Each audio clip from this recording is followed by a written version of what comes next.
새벽 4시 알람이 울리기도 전에 눈을 뜨는 것이 70세 박순자 씨의 일상이었습니다. 40년을 한결같이 지켜온 이 시간, 그녀는 낡은 이불을 젖히고 삐걱거리는 무릎을 일으켜 세웁니다. 관절염 때문에 아침마다 다리가 저리지만 그녀에게는 쉴 시간이 없었습니다. 남편이 교통사고로 세상을 떠난 것이 벌써 35년 전입니다. 그때 아들 민수는 겨우 5살이었습니다. 장례식장에서 엄마 아빠 어디 갔어? 라고 묻던 어린 아들의 얼굴이 지금도 선합니다. 그날부터 순자 씨는 다짐했습니다. 이 아이만큼은 제대로 키워야 한다. 아버지 없다고 주눅 들지 않게 당당하게 살 수 있도록. 그렇게 시작한 것이 작은 국밥집이었습니다. 시장 골목 구석진 곳, 사평 남짓한 공간에서 순자 씨는 매일 아침 육수를 끓였습니다. 새벽 5시부터 시장에 나가 돼지뼈를 고르고 파와 물을 다듬었습니다. 손님들이 사장님, 여기 국물 진짜 끝내줘요. 라고 할 때마다 그녀는 환하게 웃었지만 집에 돌아오면 허리를 펴지 못해 한참을 주저앉아 있곤 했습니다. 아들 민수는 공부를 잘했습니다. 초등학교 때부터 반에서 1, 2등을 놓친 적이 없었고 중학교에 들어가서는 전교 10등 안에 들었습니다. 순자 씨는 아들이 공부하는 모습을 볼 때마다 가슴이 벅찼습니다. 우리 민수는 달라. 나처럼 평생 고생하며 살면 안 돼. 그녀는 아들의 학원비를 위해 배달일까지 시작했습니다. 낮에는 식당, 저녁에는 배달, 밤에는 설거지. 하루 3시간도 채 자지 못하는 날들이 계속됐습니다. 고등학교에 진학한 민수는 명문대를 목표로 했고 순자 씨는 더 악착같이 돈을 모았습니다. 주말도 없이 일했고 아픈 몸을 이끌고 병원 대신 약국에서 진통제만 사 먹었습니다. 엄마, 나 서울대 갈 거야. 라는 아들의 말에 그녀는 그래, 우리 민수는 할 수 있어. 라며 눈시울을 붉혔습니다. 그리고 마침내 민수는 명문대에 합격했습니다. 합격 통지를 받던 날 순자 씨는 식당 주방에서 혼자 엉엉 울었습니다. 40대의 나이에 온몸이 만신창이가 되도록 일한 보람이 있었습니다. 하지만 대학 등록금과 생활비는 만만치 않았습니다. 그녀는 식당을 확장하고 영업시간을 늘렸습니다. 민수가 엄마, 나 유학 가고 싶어? 라고 했을 때 순자 씨는 고민도 하지 않았습니다. 평생 모은 노후자금 3억 원. 그것은 식당을 40년 운영하며 한 푼, 두 푼 모은 피와 땀의 결정체였습니다. 하지만 그녀는 흔쾌히 통장을 내밀었습니다. 가거라. 엄마는 괜찮아. 내가 잘 되는 게 엄마 행복이야. 유학을 마치고 돌아온 민수는 대기업에 취직했고 곧 결혼까지 했습니다. 순자 씨는 이제 조금 쉴 수 있을 거라고 생각했습니다. 70세가 된 지금 허리도 아프고 무릎도 시큰거리지만 마음만은 행복했습니다. 이제 우리 아들이 나를 챙겨주겠지. 그녀는 그렇게 믿어 의심치 않았습니다. 하지만 그것은 시작에 불과했습니다. 악몽의 시작이었습니다. 결혼식 날 순자 씨는 아들 민수의 행복한 모습을 보며 눈물을 흘렸습니다. 이제 우리 아들도 가정을 꾸리는구나. 며느리 수지는 외모도 뛰어나고 대기업에 다니는 커리어우먼이었습니다. 순자 씨는 며느리를 딸처럼 아끼고 싶었습니다. 하지만 신혼여행에서 돌아온 후부터 분위기가 달라졌습니다.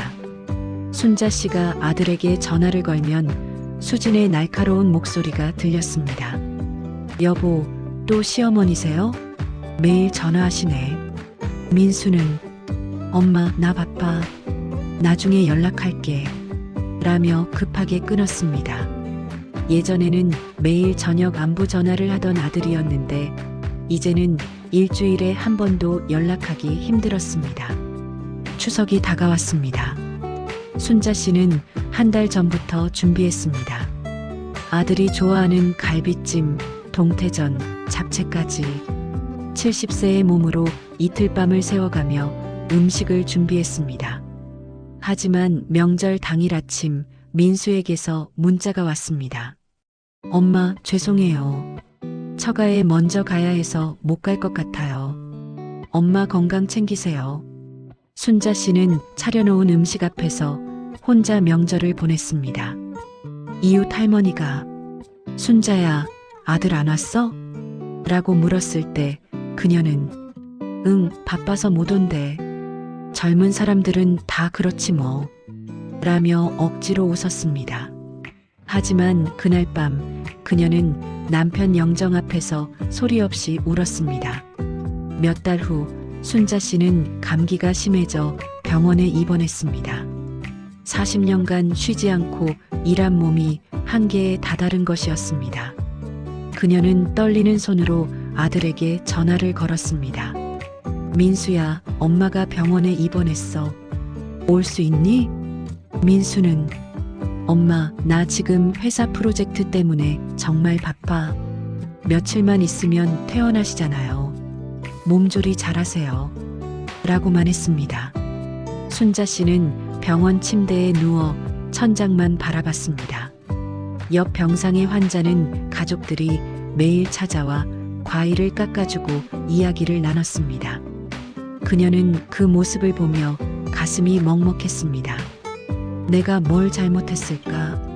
40년을 아들만 보고 살았는데. 퇴원 후 순자 씨는 다시 식당으로 돌아왔습니다. 일을 하지 않으면 생활비가 없었기 때문입니다.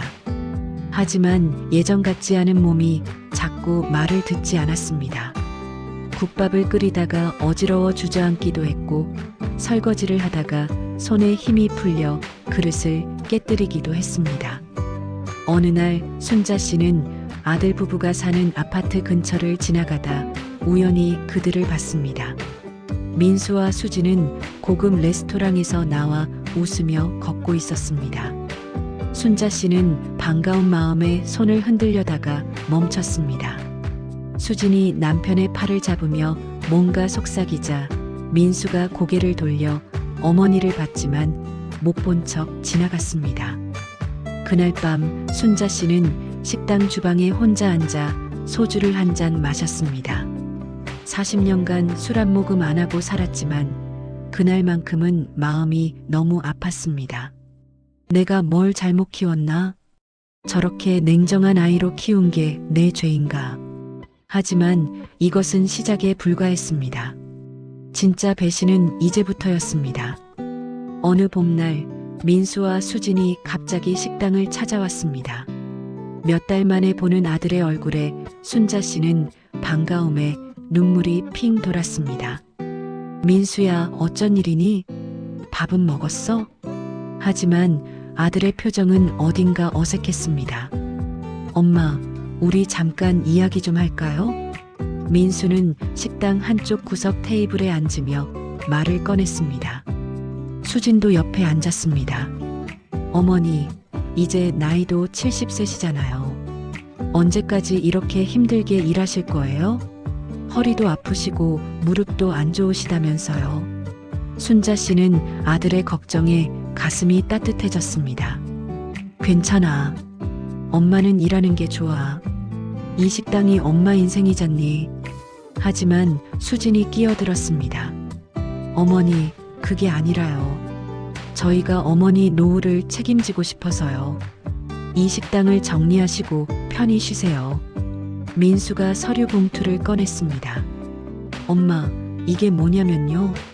엄마 명의로 된 이 식당 건물하고 사업자 등록을 제 명의로 옮기면 제가 엄마 요양원 비용이랑 생활비 다 책임질게요. 어머니 혼자 이렇게 고생하시는 거 보기 너무 힘들어요. 순자 씨는 순간 망설였습니다. 40년간 지켜온 식당이었습니다. 하지만 아들의 진심 어린 눈빛을 보니 마음이 흔들렸습니다. 정말 엄마 걱정해서 그러는 거지? 민수는 고개를 끄덕였습니다. 당연하죠, 엄마. 제가 이제 어머니를 모셔야죠. 40년 동안 저 키우느라 고생하신 거 다 알아요. 수진도 거들었습니다. 어머니, 저희가 좋은 요양원도 알아봤어요. 거기는 정말 깨끗하고 프로그램도 많아요. 어머니 같은 분들이 모여서 친구도 사귀시고 건강도 챙기시고 이제 편히 사세요. 순자 씨는 눈물을 글썽이며 고개를 끄덕였습니다. 그래, 우리 민수가 이제 컸구나. 엄마를 챙길 줄 아는 아들로 자랐어. 일주일 후 법무사 사무실에서 명예 이전 서류에 도장을 찍었습니다. 순자 씨는 떨리는 손으로 자신의 도장을 꺼냈습니다. 40년의 무게가 담긴 도장이었습니다. 민수야, 엄마 믿는다. 너는 효자니까. 민수는 환하게 웃으며 엄마 걱정 마세요. 제가 다 알아서 할게요.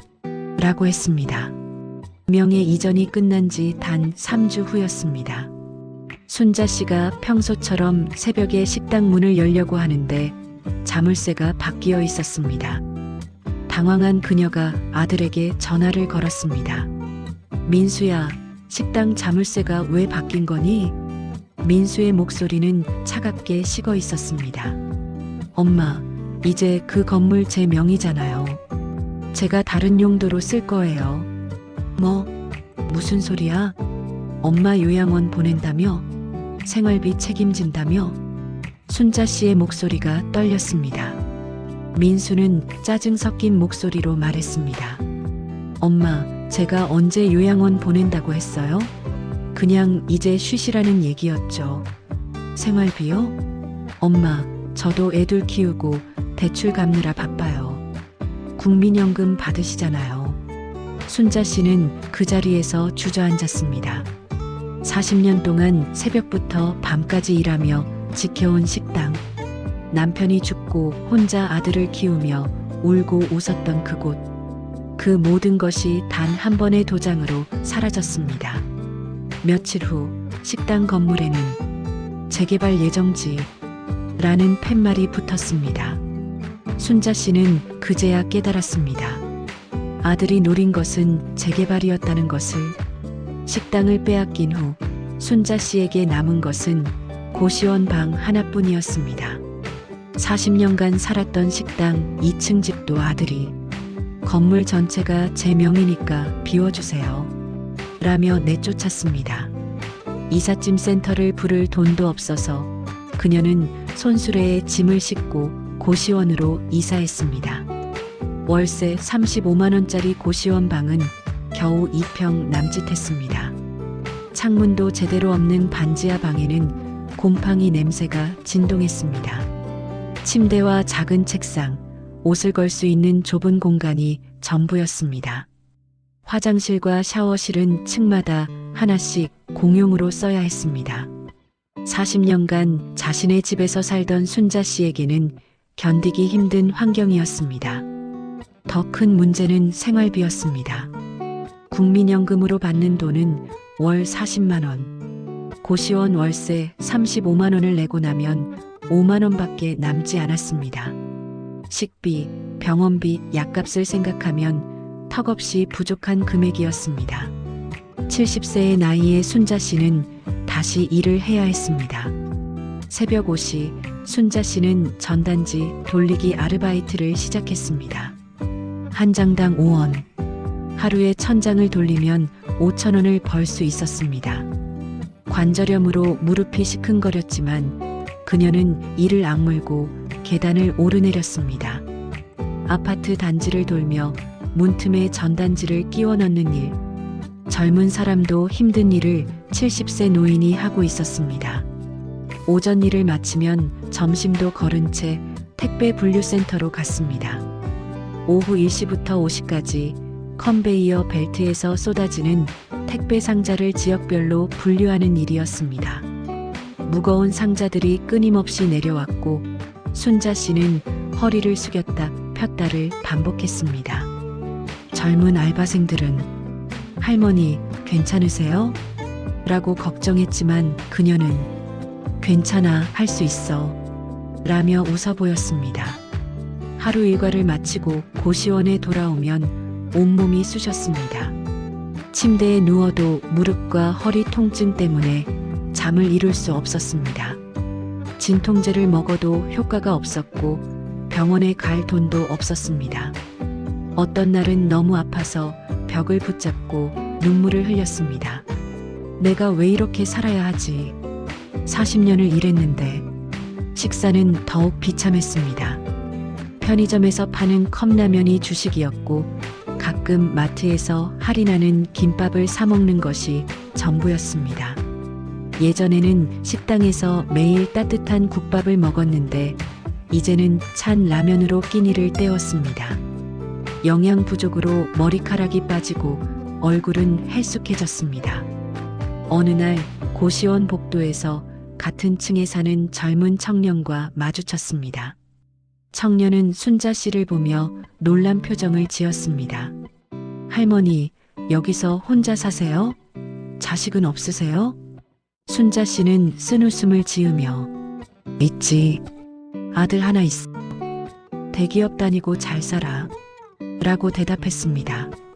청년은 이해할 수 없다는 표정을 지었습니다. 그런데 왜 할머니가 여기서? 순자 씨는 대답하지 않고 방문을 닫았습니다. 그날 밤 그녀는 이불을 뒤집어 쓰고 소리 없이 울었습니다. 내가 뭘 잘못했을까?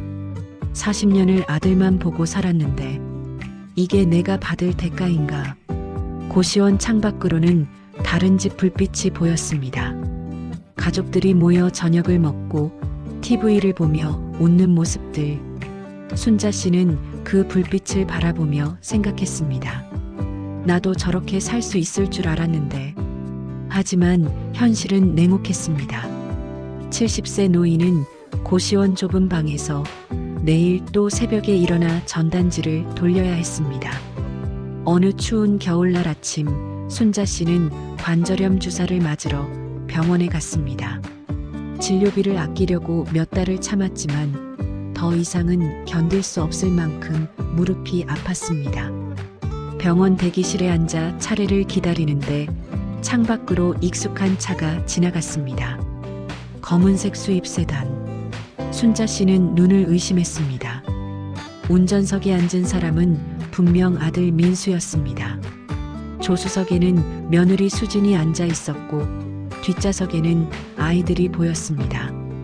차는 병원 맞은편 고급 레스토랑 주차장으로 들어갔습니다. 순자 씨는 진료를 포기하고 밖으로 나갔습니다. 레스토랑 유리창 너머로 아들 가족이 보였습니다. 깨끗한 양복을 입은 민수, 명품 가방을 든 수진, 그리고 새 옷을 입은 손주들. 그들은 웨이터가 가져온 음식을 먹으며 즐겁게 웃고 있었습니다. 순자 씨는 그 모습을 멍하니 바라봤습니다. 자신은 컵라면으로 끼니를 때우는데 저들은 1인당 10만 원이 넘는 레스토랑에서 식사를 하고 있었습니다. 손주들이 웃는 모습에 순자 씨의 가슴이 미어졌습니다. 한 번도 안아본 적 없는 손주들. 민수는 결혼 후 아이가 태어나도 알려주지 않았습니다. 순자 씨가 우연히 알게 되어 선물을 사들고 찾아갔을 때 수지는 문 앞에서 어머니, 아이가 낯을 가려서요. 다음에 와주세요. 라며 돌려보냈습니다. 그 다음은 영원히 오지 않았습니다. 순자 씨는 더 이상 견딜 수 없어 레스토랑 안으로 들어가려 했습니다. 하지만 출입구에서 직원이 그녀를 막았습니다. 손님 예약하셨나요? 순자 씨의 낡은 옷차림을 본 직원의 눈빛이 차갑게 식었습니다. 저기 있는 사람이 제 아들이에요. 잠깐만 들어가면 안 될까요? 직원은 미심쩍은 표정으로 안을 확인했습니다. 그 순간 민수와 눈이 마주쳤습니다. 순자 씨는 반가운 마음에 손을 흔들었습니다. 하지만 민수는 고개를 돌려버렸습니다. 마치 모르는 사람을 보듯이. 직원이 돌아와서 말했습니다. 저희 손님께서 모르시는 분이라고 하시는데요. 순자 씨는 그 자리에 얼어붙었습니다. 아들이 자신을 모른다고 했습니다. 40년을 키운 아들이 자신의 어머니를 모르는 사람이라고 했습니다. 순자 씨는 비틀거리며 레스토랑을 나왔습니다. 그날 그녀는 고시원 방에서 하루 종일 울었습니다. 며칠 후 순자 씨는 식당이 있던 자리를 찾아갔습니다. 40년간 지켰던 그곳은 이미 철거되어 있었고 공사 현장 펜스에 재개발 안내 현수막이 걸려 있었습니다. 2025년 완공 예정 프리미엄 상가주택. 그리고 그 옆에는 분양 가격이 적혀 있었습니다. 평당 3천만 원. 순자 씨는 급히 부동산에 들어가 물어봤습니다. 저기 재개발되는 곳이요. 원래 건물 주인은 얼마를 받았나요? 부동산 중개인은 서류를 뒤적이더니 대답했습니다. 아, 거기요? 원래 건물이 낡긴 했어도 위치가 좋아서 10억 정도 받았을 거예요. 재개발 프리미엄 붙어서 15억 가까이 받았을 수도 있고요. 순자 씨는 그 자리에서 주저앉을 뻔했습니다. 10억? 아들은 어머니 명의를 이용해 10억이 넘는 돈을 챙긴 것이었습니다. 40년간 순자 씨가 새벽부터 밤까지 일하며 모은 식당. 그것을 아들은 달콤한 거짓말로 빼앗아 재개발로 막대한 이익을 챙겼습니다.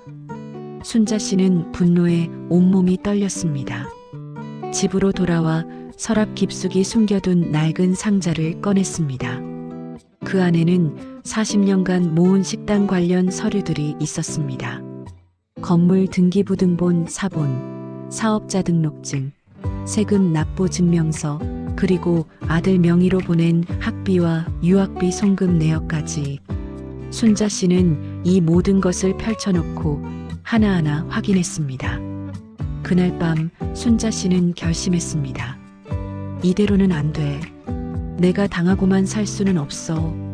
40년을 바친 내 인생을 이렇게 끝낼 수는 없어. 그녀는 다음 날 아침 시청 무료 법률 상담소로 향했습니다. 70세 노인의 눈빛에는 지난 몇 달간 볼 수 없었던 불꽃이 타오르고 있었습니다. 시청 무료 법률 상담소 문을 열고 들어간 순자 씨는 떨리는 손으로 준비해온 서류 뭉치를 책상 위에 올려놓았습니다. 젊은 변호사는 순자 씨의 이야기를 듣더니 진지한 표정으로 서류들을 검토하기 시작했습니다. 건물 등기부등본, 명예 이전 서류, 통장 거래 내역, 재개발 공고문까지. 할머니, 이건 명백한 사기입니다. 변호사의 말에 순자 씨의 눈에서 눈물이 흘러내렸습니다. 정말요? 내가 잘못 생각한 게 아니라고요? 변호사는 고개를 끄덕였습니다. 아드님이 요양원 비용과 생활비를 책임지겠다고 약속하고 명의를 이전받았는데 실제로는 아무것도 이행하지 않았습니다. 게다가 재개발을 알고 건물을 가로챈 거라면 사기와 배임의 소지가 충분합니다. 변호사는 계속해서 설명했습니다. 특히 이 통장 내역을 보면 할머니께서 40년간 식당을 운영하며 번 돈으로 아드님 학비와 유학비를 모두 대셨네요. 총 3억 원 이상입니다. 이것도 증거로 쓸 수 있습니다. 부당이득 반환 청구도 가능합니다. 순자 씨는 희망을 보았습니다. 그럼 제가 뭘 해야 하나요? 변호사는 소송 절차를 설명했습니다. 먼저 사기죄로 형사 고소를 하시고 동시에 민사소송으로 부당이득 반환을 청구해야 합니다. 시간은 걸리겠지만 이 증거들이면 승소 가능성이 높습니다. 하지만 문제가 있었습니다. 소송 비용이었습니다. 변호사 선임 비용이 최소 500만 원은 필요합니다. 순자 씨의 얼굴이 어두워졌습니다. 고시원 월세도 내기 힘든 처지에 500만 원은 하늘의 별 따기였습니다. 변호사는 순자 씨의 표정을 보고 덧붙였습니다.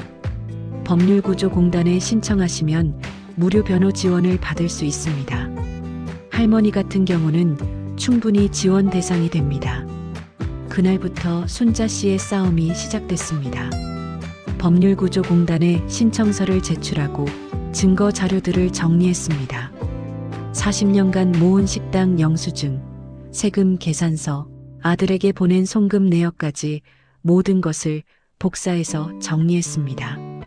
밤늦게까지 형광등 아래에서 서류를 정리하는 70세 노인의 모습은 처절했지만 동시에 강인했습니다. 며칠 후 순자 씨는 식당이 있던 동네를 다시 찾았습니다. 40년간 그녀를 알고 지내던 이웃들을 만나기 위해서였습니다. 채소가게 주인 김 씨 할머니, 세탁소 주인 박 씨, 슈퍼마켓 사장님까지 그들은 순자 씨의 이야기를 듣고 분노했습니다. 그게 무슨 자식이야. 40년 동안 순자 씨가 얼마나 고생했는데. 채소가게 할머니는 눈물을 흘렸습니다. 나도 증인으로 나설게. 순자 씨가 새벽부터 밤까지 일하는 거 다 봤어. 아들 유학 보낸다고 빚까지 내던 거 다 알아. 이웃들은 하나둘 증인으로 나서겠다고 했습니다. 그들은 탄원서를 작성했고 순자 씨가 얼마나 성실하게 식당을 운영했는지, 아들을 위해 얼마나 희생했는지를 상세히 적었습니다. 순자 씨는 이웃들의 따뜻한 마음에 눈물을 흘렸습니다. 고맙습니다. 정말 고맙습니다. 복지관 사회복지사 최 선생님도 큰 힘이 되어 주었습니다. 그녀는 순자 씨의 사연을 듣고 지역 신문사에 제보했습니다. 이런 일은 알려져야 해요.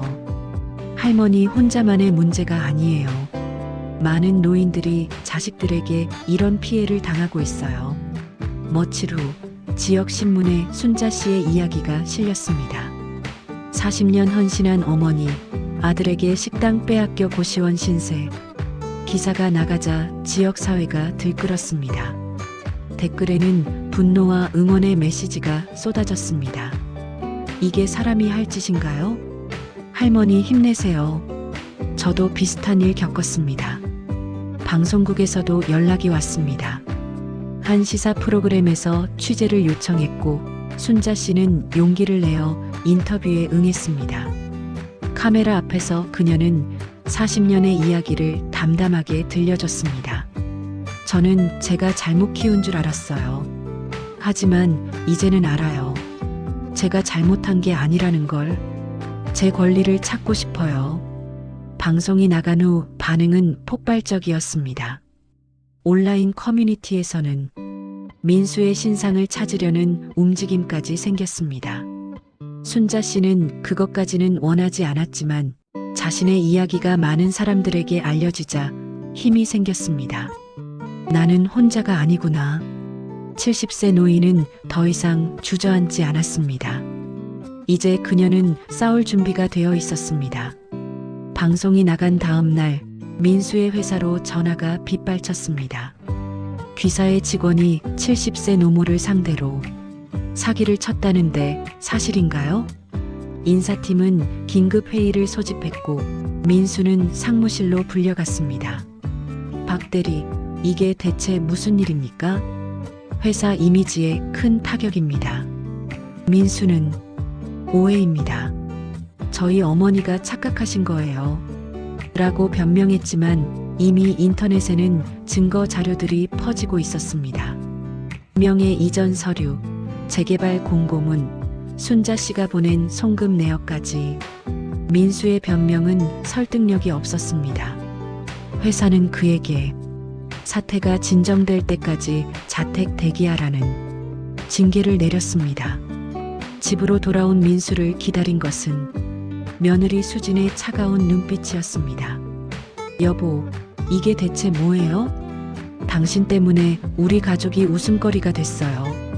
수진은 스마트폰을 민수에게 던졌습니다. 화면에는 맘카페 게시글이 떠 있었습니다. 시어머니 식당 빼앗은 며느리 실화? 댓글은 수백 개였고 대부분 수진을 비난하는 내용이었습니다. 당신 어머니가 방송까지 나가서 우릴 욕먹게 만들었어요. 이혼할래요. 수진의 목소리가 높아졌습니다. 민수는 당황했습니다. 여보, 진정해. 내가 해결할게. 하지만 수진은 이미 마음을 정한 듯 했습니다. 해결? 어떻게 해결할 건데? 온 나라가 우리를 페르나로 보고 있는데? 한편 법원에서는 1차 심리가 진행됐습니다. 순자 씨의 변호인은 준비한 증거들을 제출했습니다. 40년간의 식당 운영 기록, 민수에게 보낸 학비와 유학비 송금 내역, 명예 이전 당시 요양원 비용을 책임지겠다는 약속을 들었다는 이웃들의 증언서까지. 증거는 압도적이었습니다. 민수 측 변호인은 모자간의 증여였다고 주장했지만 재판부는 받아들이지 않았습니다. 증여라면 왜 요양원 비용을 책임진다는 말을 했습니까? 그리고 명예 이전 직후 어머니를 내쫓은 것을 어떻게 설명하시겠습니까? 판사의 날카로운 질문에 민수는 제대로 답하지 못했습니다. 3개월 후 1심 판결이 나왔습니다. 피고인은 피해자를 기망하여 재산을 편취한 사기죄가 인정되며 부당이득 반환 의무가 있다. 피고인은 피해자에게 5억 원을 반환하라.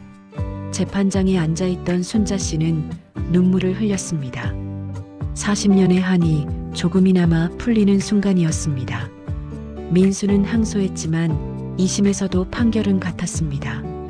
오히려 노모를 상대로 한 사기 행위는 반인륜적이라는 이유로 형량이 추가됐습니다.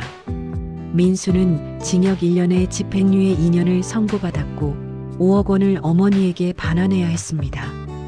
회사에서는 결국 민수를 해고했습니다. 도덕적 해이가 명백하며 회사 이미지에 심각한 타격을 입혔다는 이유였습니다. 대기업 과장 직함을 달고 연봉 1억을 받던 민수는 하루아침에 백수가 되었습니다. 수지는 판결이 확정되자마자 이혼 소송을 제기했습니다. 당신과는 더 이상 못 살아요. 아이들도 학교에서 놀림받아요. 민수는 재산을 나눠주고 빚까지 지게 되었습니다. 5억을 어머니에게 반환하기 위해 아파트를 팔아야 했고 이혼 위자료까지 지급하자 손에 남은 것이 없었습니다. 그는 작은 원룸으로 이사했고 40대 중반의 나이에 재취업도 쉽지 않았습니다. 저 사람 어머니한테 사기친 사람 아니에요? 라는 소문이 업계에 퍼져 있었습니다. 순자 씨는 되찾은 5억 원으로 작은 아파트를 샀습니다.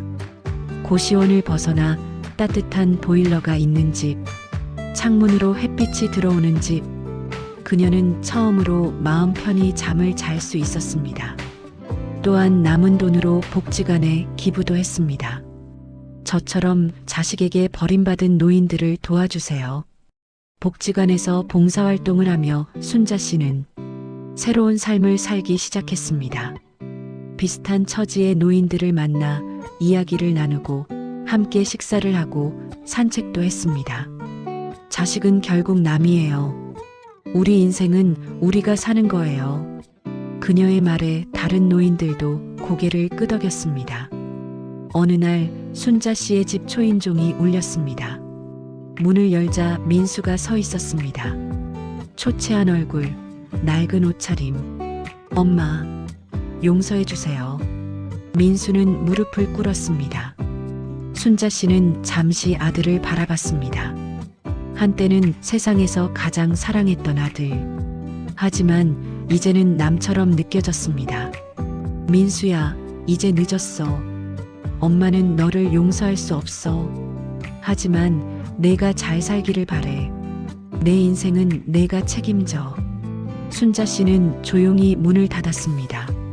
문 밖에서 민수의 흐느끼는 소리가 들렸지만 그녀는 돌아보지 않았습니다. 70세, 그녀는 비로소 자유로웠습니다. 자식이라는 굴레에서, 헌신이라는 짐에서 벗어난 진정한 자유. 순자 씨는 창밖을 바라보며 미소 지었습니다. 이제 남은 인생은 자신을 위해 살 것입니다.